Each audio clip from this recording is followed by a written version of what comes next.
Assalamualaikum warahmatullahi wabarakatuh. Alhamdulillah, wassalatu wassalamu ala rasulillah Sayyidina Muhammad ibn Abdillah, amma ba'du. Pertama-tama kita panjatkan puja dan puji syukur kepada Allah yang telah memberikan nikmat iman, nikmat Islam, nikmat kesehatan sehingga kita bisa bertemu lagi di bulan Ramadan kali ini. Pada kesempatan kali ini izinkan saya sedikit mengulas tentang apa itu takwa.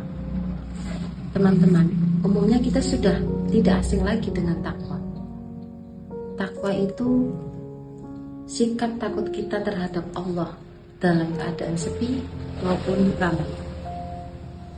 Jadi, takut kita terhadap Allah itu harus kita bedakan dengan takut kita terhadap sesuatu apapun yang lain. Karena ketika kita takut dengan sesuatu yang lain, itu semakin kita berjarak pada sesuatu itu.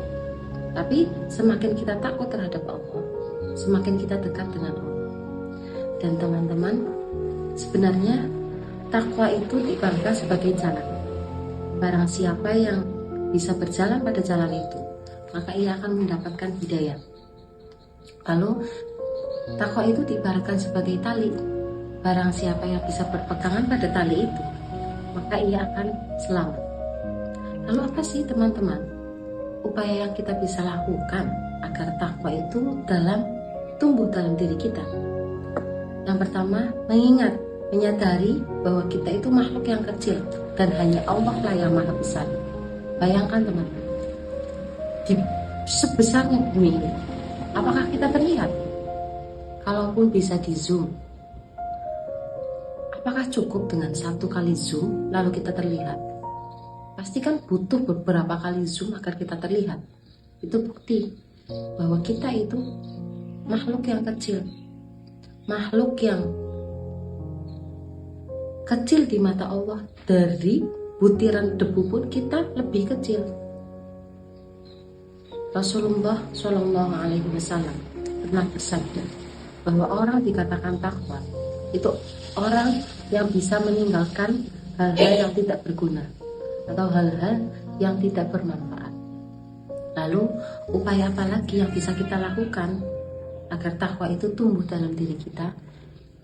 Kita harus mengingat-ingat kebaikan Allah.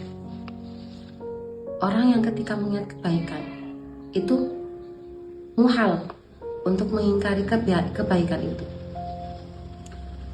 Teman-teman, Allah itu sangat baik. Bayangkan kalau nafas kita itu berbayar, apakah kita masih mampu untuk membayar setiap hembusan nafas kita? Kita sedih, kita mau apa, Allah kasih. Oh, kita butuh apa, Allah kasih. Maka jadilah karyawan yang baik untuk Allah. Maka gajiannya akan lebih banyak dari juragan apapun. Apalagi kalau kita melakukannya dengan ikhlas, maka gajiannya jauh lebih banyak. Lalu upaya apa lagi yang bisa kita lakukan? Yang terakhir, kita harus mengingat kematian. Orang yang ketika mengingat kematian itu akan mempersiapkan kematian tersebut. Mengingat kematian itu tidak harus setiap sholat kita nangis yang berlebihan, tidak. Percuma kalau kita nangis tapi hati kita tidak untuk Allah. Jadi mengingat kematian ini memperbaiki apa yang belum baik, menambah kebaikan yang sudah baik. Jadi mengingat kematian itu mempersiapkan bekal-bekal yang harus kita bawa untuk di akhirat nanti. Dan bekalnya itu ada di dunia, karena sesungguhnya ad-dunya masru'atul akhirat. Dunia itu ladangnya akhirat.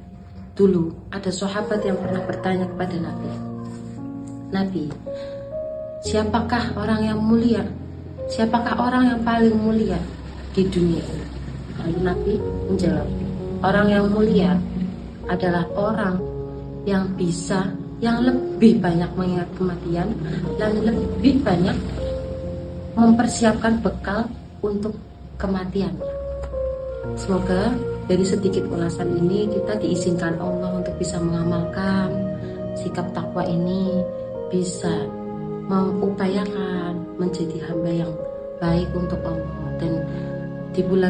Dan di akhir bulan Ramadan ini semoga kita dimampukan Allah untuk memanfaatkan apa-apa yang tersisa, lalu diberikan kemudahan untuk berubah menjadi sebaik-baiknya hamba. Sesungguhnya kebaikan, kebenaran itu hanya milik Allah, dan ketika kita salah itu munculnya dari kita sendiri. Maka dari itu banyak kurangnya mohon dimaafkan. Cukup sekian dari saya. Allahumma muwaffiq ila aqwamit thoriq. Assalamualaikum warahmatullahi wabarakatuh.